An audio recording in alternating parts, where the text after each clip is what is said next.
beautiful, shiny, rainbow holographic effect to it.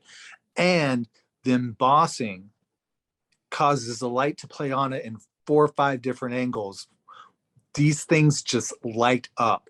The first time I saw this card, I was at a show in Jacksonville, Florida. The guy opened up a tub 10 feet from behind me at a show, and it just lit right up. My eyes got big. One of my friends who was with me said, I need that card. And the guy goes, oh, I have that on hold for someone. And my friend goes, I don't think you understood what he said. And the seller just looked at me kind of weird. And he's like, well, make an offer. I said, this was the good old days. I said, $40.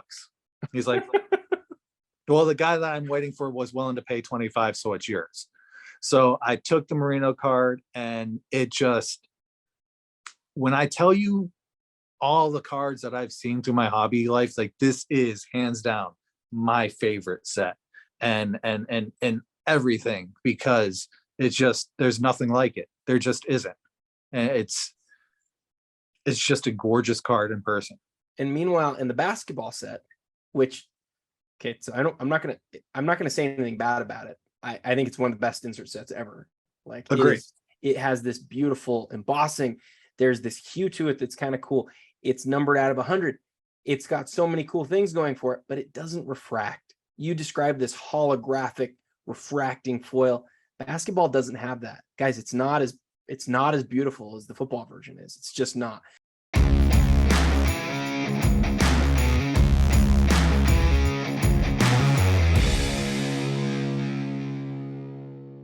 Welcome to another episode of The Hobby. Today I am joined by Tim. You know him as Marino Collector on Instagram.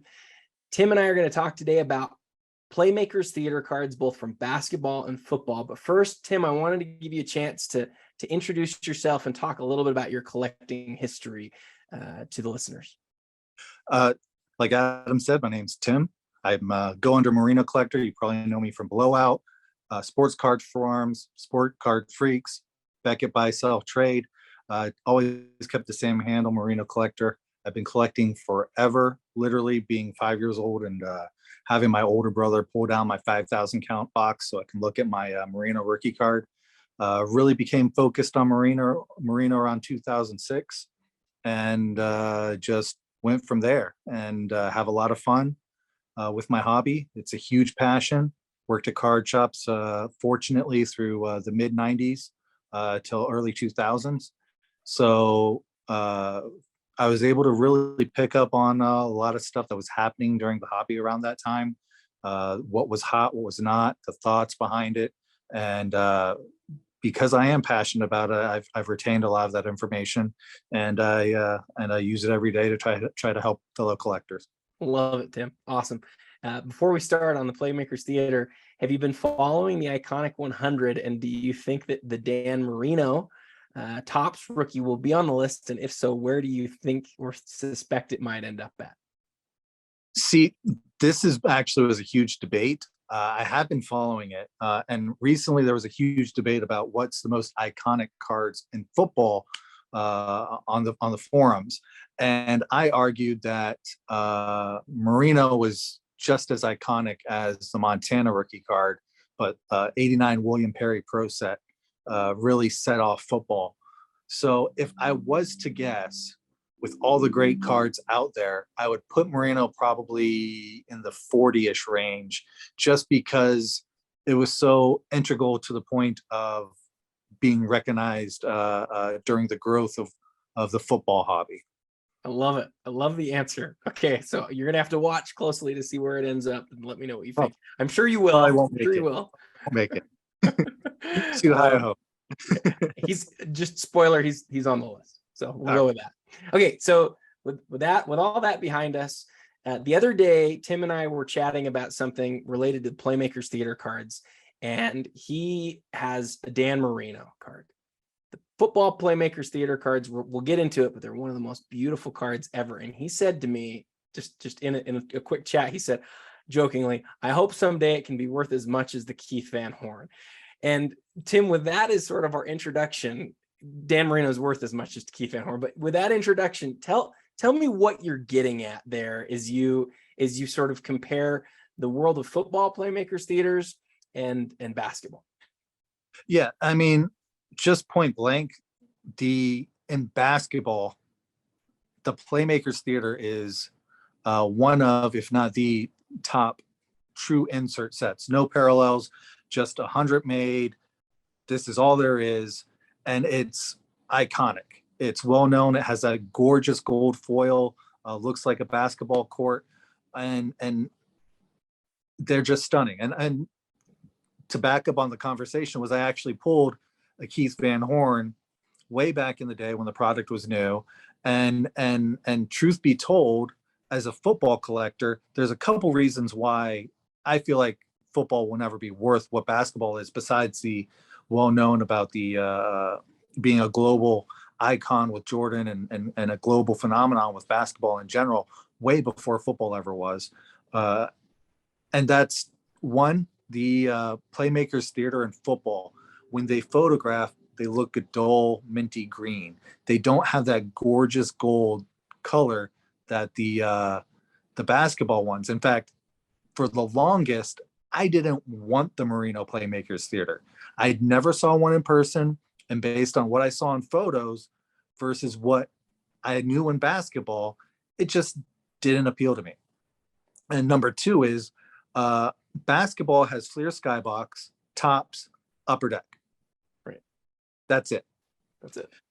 Pacific tried, Edge tried, but they were off brands. They weren't. In football, you have Pacific, Edge, Pinnacle, Score, Donruss, Skybox, Fleer, Upper Deck, Tops, and other people trying to get into football. So you have this idea of a limited nature, like Playmakers Theater.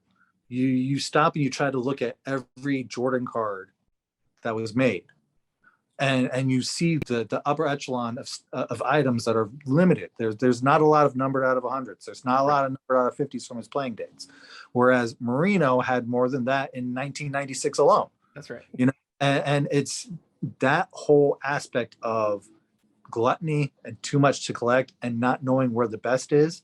Unfortunately, baseball has been slow to come around. Hockey, although it's a different sport with hockey, and football just have so much. Whereas basketball, it's been really easy for the collector to, hey, I need this for my collection. Yep. And everyone else needs this for their collection. Suddenly everyone wants this card and the value shoots up. I want to jump in a little bit because I think that's just a fantastic perspective and take.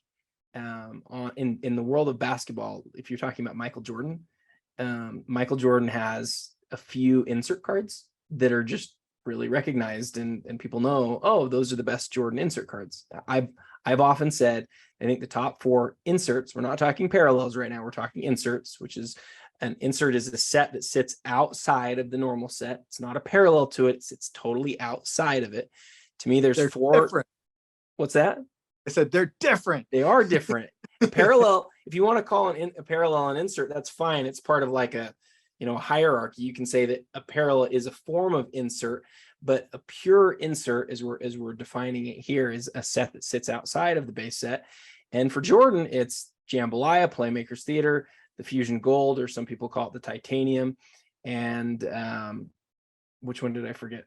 Playmakers Theater, Jambalaya, Slam Bams, and yeah, so there's your 4. And so you look at Jordan, those are the top 4, and then you get into like the Star Quest Gold and some of the other cards, the Ultra Stars Gold. There's some other ones that are like secondary, the Profiles 3, those are sort of secondary, and then you can kind of go down a notch, but there's like a very clear list of like, these are the best inserts to have. But with football, you had so much. And the thing about some of those other brands is they started serial numbering a little bit earlier than they did in basketball. And so there's a lot more serial numbered stuff. It's harder to navigate. There isn't as clear of sort of a guide. But what's interesting is you still have Playmakers Theater in both. And so you do what you did, with me the other day on the chat, which is you've got this Dan Marino card here. And then you've got this Michael Jordan card here. And it's funny to me that you say that you didn't always want the merino because you're seeing it flat. But the great thing about the merino card, for those people who've seen it in person or any card from football, is it has something that basketball doesn't. Tell us, Tim, what it is that football has that basketball doesn't. Okay, so back a little bit just to really express, because I love this card. Not only does it have etched foiling, embossed foiling, intricate design throughout the entire card, but the football line is a beautiful, shiny, rainbow holographic effect to it. And the embossing causes the light to play on it in 4 or 5 different angles. These things just light up. The first time I saw this card, I was at a show in Jacksonville, Florida. The guy opened up a tub 10 feet from behind me at a show, and it just lit right up. My eyes got big. One of my friends who was with me said, I need that card. And the guy goes, oh, I have that on hold for someone. And my friend goes, I don't think you understood what he said. And the seller just looked at me kind of weird. And he's like, well, make an offer. I said, this was the good old days. I said, $40. He's like, well, the guy that I'm waiting for was willing to pay 25, so it's yours. So I took the merino card, and it just, when I tell you all the cards that I've seen through my hobby life, like, this is hands down my favorite set, and everything, because it's just, there's nothing like it. There just isn't. And it's just a gorgeous card in person. And meanwhile, in the basketball set, which, okay, so I'm not gonna say anything bad about it. I think it's one of the best insert sets ever. Like, it has this beautiful embossing. There's this hue to it that's kind of cool. It's numbered out of 100. It's got so many cool things going for it, but it doesn't refract. You described this holographic refracting foil. Basketball doesn't have that, guys. It's not as beautiful as the football version is. It's just not. And so, you can see here, as we're recording, you can see the version of merino and the version of Jordan. If you get that merino in your hand and you tilt it back and forth, these two things aren't close. But what's interesting is, and I think this is because of the hierarchy that we were talking about. The Jordan's worth more than the entire football set is, right? Like, it's worth a ton, like 10 probably at least. Yeah, it's worth. So what's the merino from this set? Like, what's that card worth? I think I've saw one recently that was in higher graded condition and for less than 1,200. Yeah, and so this is your comment about the Van Horn. Like, a Van Horn is probably $1,200. So, like, what do we do with that? And that's something that really, I think, as a spillage from collectors, like, not everyone's like yourself where they're just focused on basketball. There's a lot of collectors who stop and say, hey, I have this Keith Van Horn card. I can go and get the merino one. Right. Well, if enough collectors do that and start, I can't afford the Jordan, so I'm going to get the Barry Sanders, or right. I got to get the Brett Favre. These collectors have a chance to grab something that they like as much, or of such an iconic brand, and it creates a huge demand, and things start going up again. And that's one thing that we've started seeing. I would say probably about 2018 with football, and it really started exploding more so during 2021. But even then, nothing's close to what basketball items are going for. I've seen people say, well, the PMG reds or the PMG greens have gone up a lot in basketball, so I'm going to collect them in football.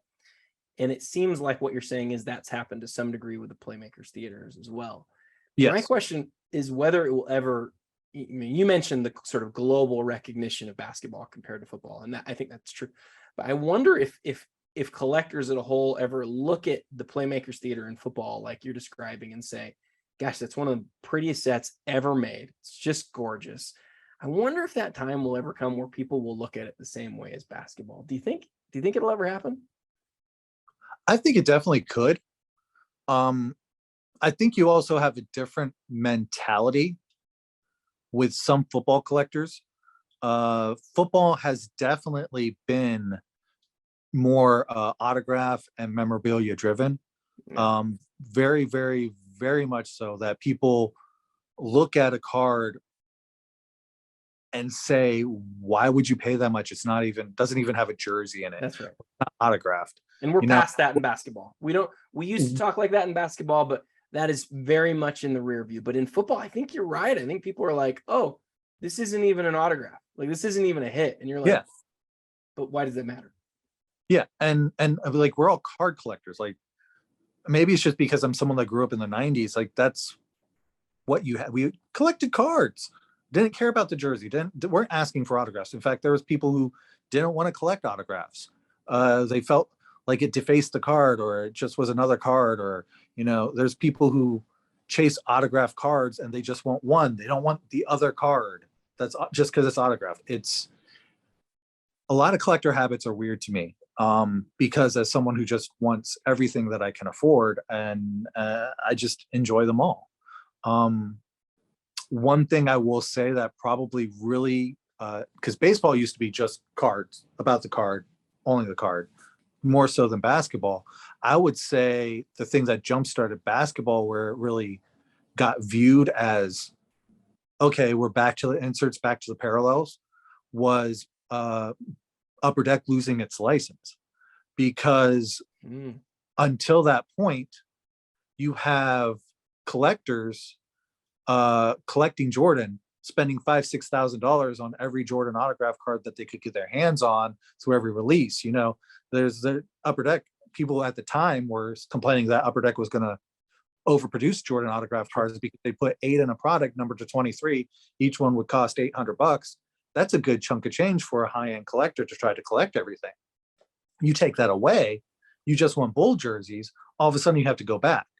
And that's when you started seeing the PMGs in basketball, really, these collectors starting fighting over these out of 50s. And people started realizing, oh, wait a second, that card that I have sitting in a box in a holder somewhere, that actually does have value. And the inserts started booming from basketball, because people only want to spend their hard-earned money on things that are valuable or retain their value. You know, we all have wives or girlfriends or family members who don't understand what we're doing, don't understand why we would spend the money we spend on a piece of cardboard. It's just a piece of cardboard. But, you know, if we can justify it, whether it's increasing value to allow us keep it or allow us to buy more, or justify whatever it is in our mind to keep doing our hobby, it, you know, one of my good friends, well, I really don't want it to go down in a video with me saying he's one of my really good friends, but one of my one of my really good friends, M Fault Collector, his favorite saying is, "It's nice to have nice things," and yeah, I'd say, to wrap this all up, this little tangent, is that the boom happened because everyone started realizing it's nice to have nice things, and these cards are rare. We're talking about items. You know, we recently had the record sale of the 52 mantle, 12.6 million, right? Something like that. Yep. It's one of 4 or 5 in that condition. There's tons more. And we're collecting collectibles that only 5 made, and that's it. We're talking about 100 made of these Playmaker Theatre cards. Honus Wagner was the king card for 100+ years until this mantle overtook his throne, with people talking about knowing there's 30 to 40 of them existing. Why wouldn't a gorgeous looking card of an all-time great, of an all-time collected person, of a worldwide icon like Michael Jordan, or even a US icon like Barry Sanders, Brett Favre, or Dan Marino, if there's only 100 of them in the world, why wouldn't it be worth an obscene amount of money if a Honus Wagner is worth an obscene amount of money? It's just, we're all spoiled by we really are spoiled by our collectibles and the limited nature of it. I'm really excited to see what the next 10 to 20 years bring, not only for the 90s products, not only for things like these Playmakers Theaters and things like that, but also for the stuff during the mid 2000s, the 2010s that are just so scarce. It's unbelievable. Yeah. You're headed down this sort of imagine exercise that I think a lot of us have done before, where we say, let's pretend we move forward in time 10 years and let's think about how people might want to collect at that point. But I don't even think we need to do that, with these mid 2010s and 2000 inserts that you're talking about. Like, let's just take that Merino card that you're talking about. It's one of your favorite cards, right? You said that it's numbered to 100. There's nowhere near 100 that still exists, though, right? There's a super small percentage of those that exist. And most of the big sets like this that we've looked at, we can find a record, a graded record or otherwise record of something around a third or 40% that are still around. There's maybe 30 or 40 Dan Marino Playmakers Theatre cards in existence right now, right? And so another fun thought exercise is, what if suddenly we just didn't have cards being produced, new cards, like you were talking about during the pandemic? Hey, these are cool, these are nice, like people like to have nice things. What if suddenly we just didn't have cards anymore, new cards coming out, and people had to focus on the older stuff? That sort of thing, that sort of thought exercise can get you a place real quick where you realize, what, this is really something that's cool that I would really want to own.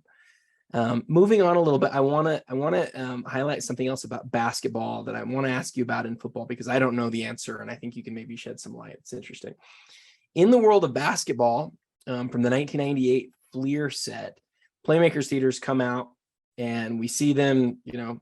They're rare, but they exist. They're out there, right? The thing that also exists is cards that came from the bankruptcy. That's something we've been talking about a little bit more lately. These cards from the bankruptcy are non-numbered. I've heard that there are cards that are numbered and not embossed, but I don't know that that's true. I've heard that that's true, but I don't know that's true. I've also heard that there are cards that are embossed but not numbered. Again, I've heard that's true. I don't know that that's true. The thing that's clear is that some came from the bankruptcy and some were pack inserted. And the other thing that's clear is that everyone wants a pack inserted one. People don't want a card that was found at a bankruptcy or cut from a sheet by somebody other than a Fleer employee. People want the original cards. And we can talk a little bit about why that might be. But before we do that, does the same thing exist in football? Are there bankruptcy copies in the world of football, Playmakers Theatre?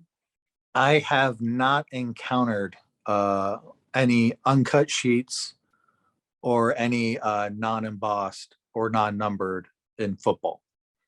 That being said, doesn't mean that they're not out there, but they also haven't had the kind of value or demand that basketball has. So where Playmaker Theaters and basketball have been desirable probably for a good 10 years, football, for example, the precious metal gems really, 97 ones, especially the greens, have really exploded in value in the past 2 years. And that's when a couple uncut sheets popped up of the greens, of the reds. There has been counterfeits, numbered counterfeits, or that we're assuming that came from bankruptcies that were blanks that people numbered later. So I'm saying this with a lot of disclaimers, because although I haven't seen one, it would not surprise me if, as the set becomes more valuable or more well-known, that it would pop up. In the world of basketball, we've seen a lot of them, and I've heard people describe them as cards that were for replacement. And I think that's probably at least mostly true, that these card companies kept uncut sheets so that they could do replacements. But this Fleer situation is different to me, because there's actually quite a few of the bankruptcy unnumbered copies, like maybe even double digits, not just a few sheets, but maybe even like 10 or 20 of these, non-numbered sets that got out there. And that's just an estimate. It could be more or less than that, but I've seen more of them. That is definitely true. The thing about that I think is interesting is Fleer was such a low-end product, both in football and in basketball. Just a low-end, anybody can open it sort of product. But during the basketball season, you had that was the year of the lockout, and so it turned out that a lot of the product that ended up being made ended up having to be sort of returned to the distributors, or to the the manufacturer, because they couldn't sell it. They couldn't sell it because it was during the lockout. And so what I believe may have happened, I could be wrong on this, it's just hearsay. I've tried to figure it out, but I can't find people who worked at Fleer back in the day who can confirm this.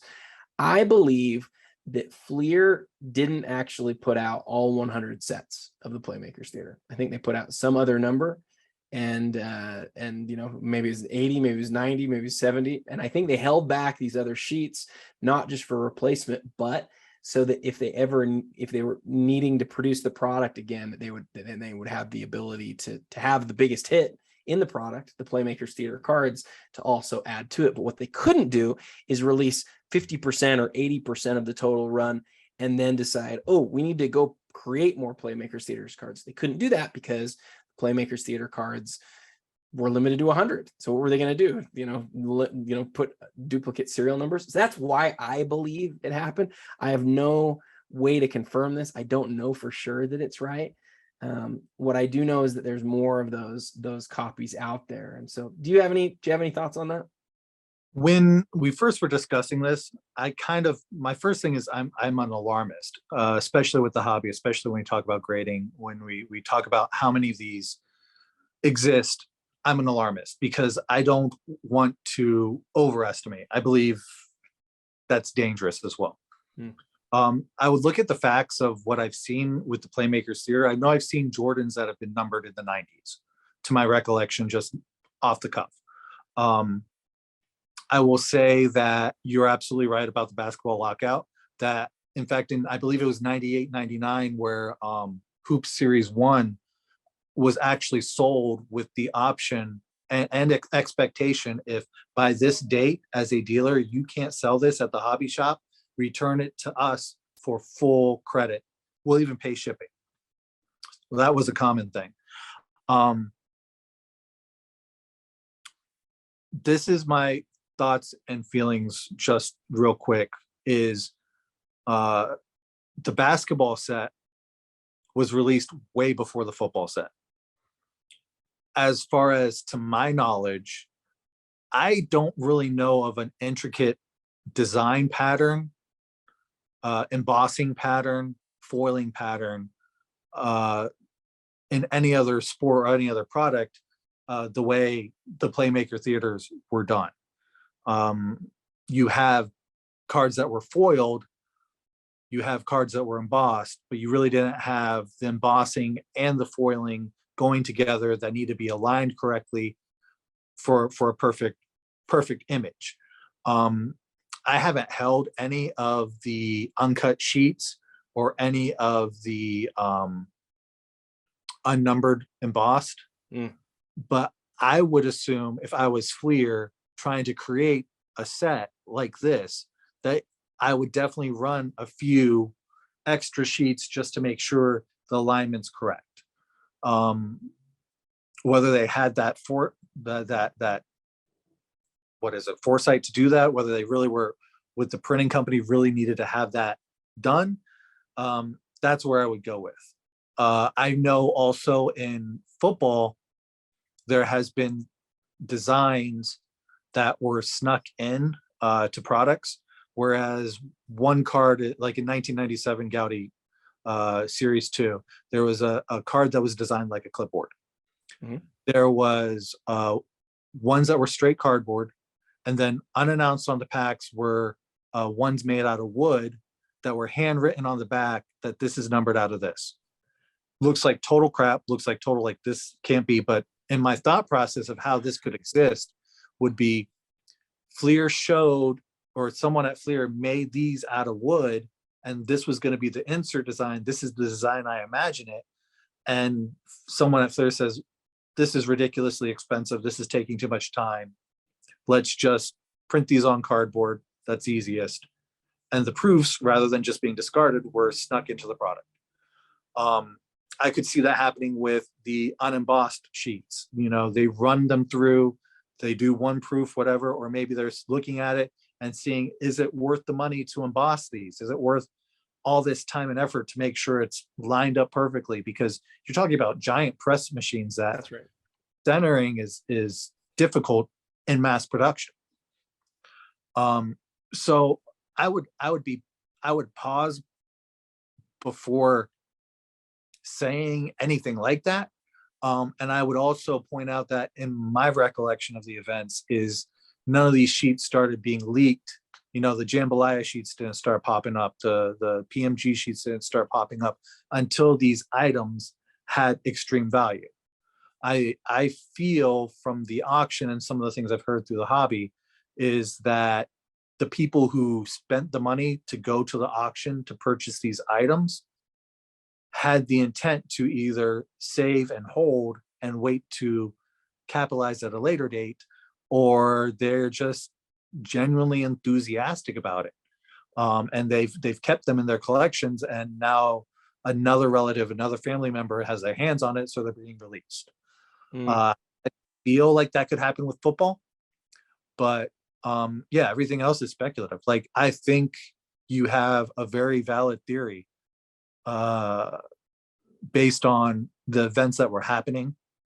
And until you actually sit down and track all the serial numbers of every single card in the set, it's very valid that, you know, eight sheets get cut up and distributed. That doesn't seem like a lot, but in the modern day with the internet and the accessibility, there's one dealer and some people just keep shuffling the same card. That one card just sits on the marketplace forever. It just feels like it's always there when it could be very limited.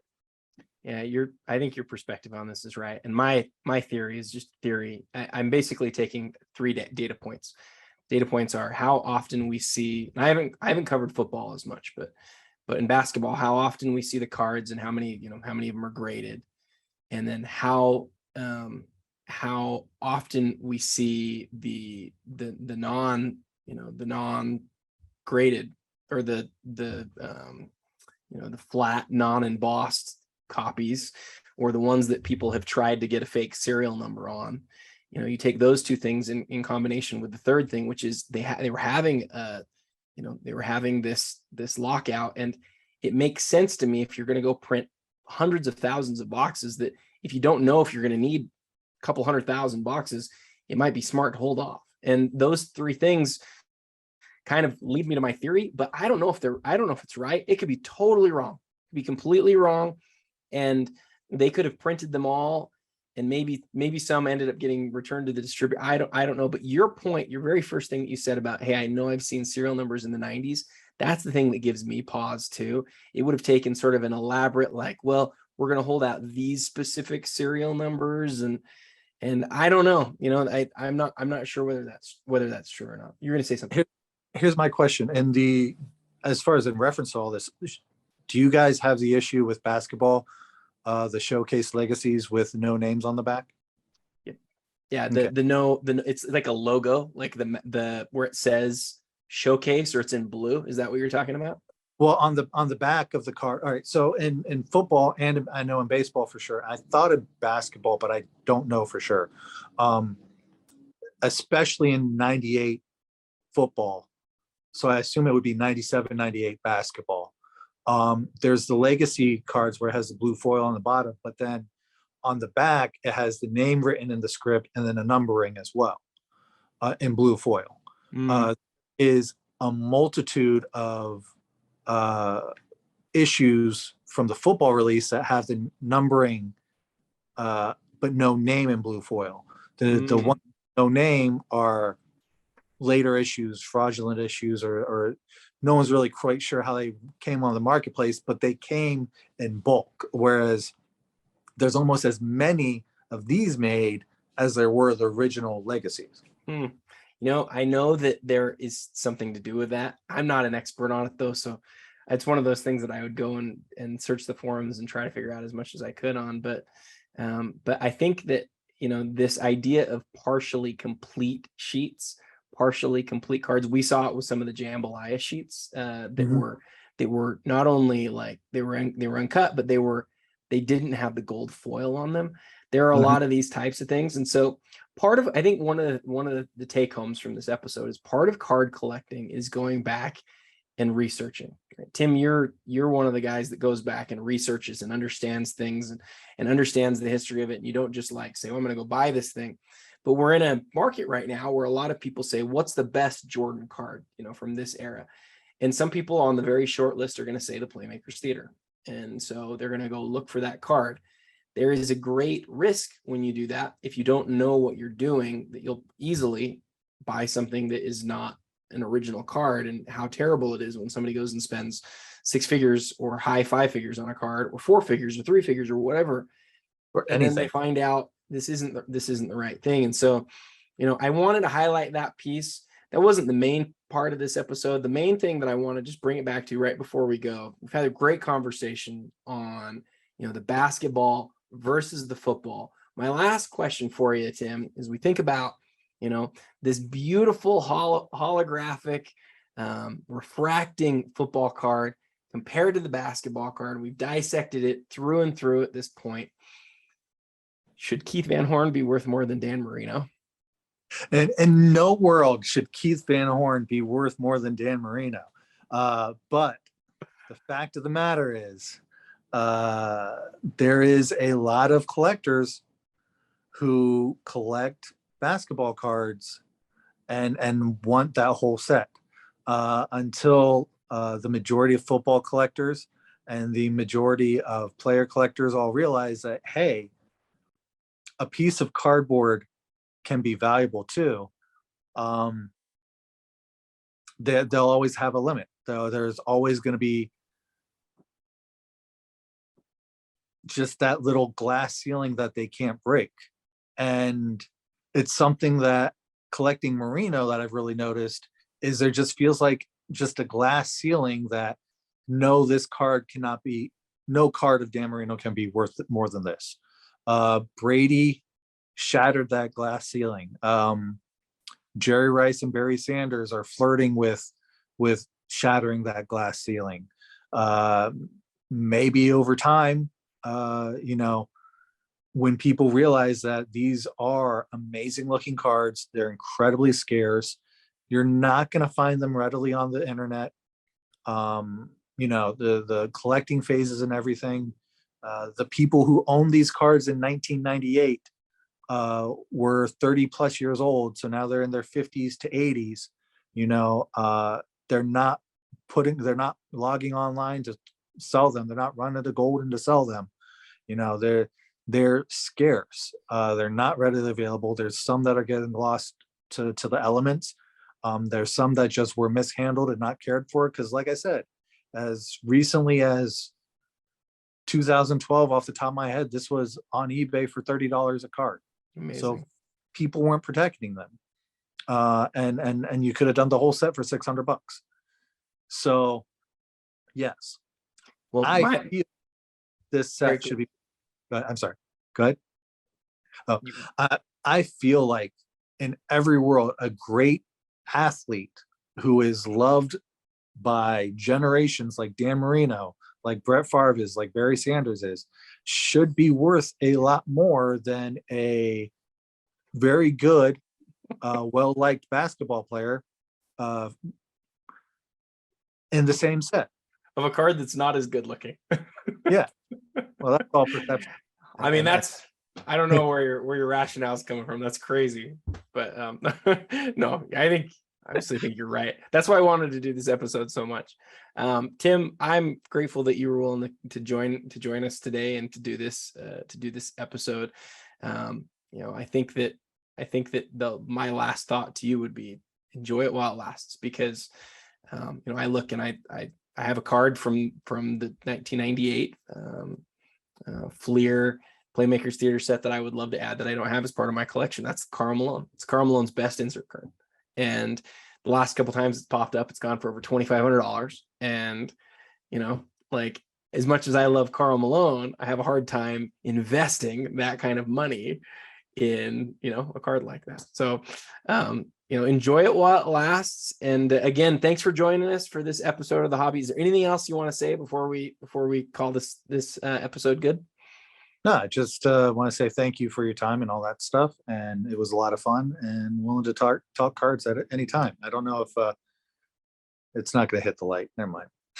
We're gonna show it off. We're gonna show it off right in the middle. You're gonna see it. It's gonna look great, but we'll get a scan from you after.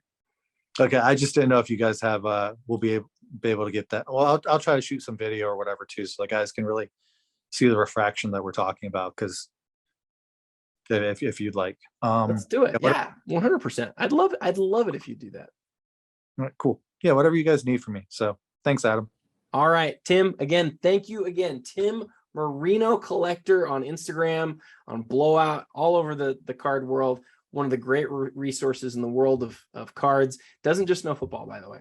Give him a follow and check his stuff out. Great collection. Really want to thank you again, Tim. Next week we'll be back with another episode of The Hobby. And until next time, happy collecting.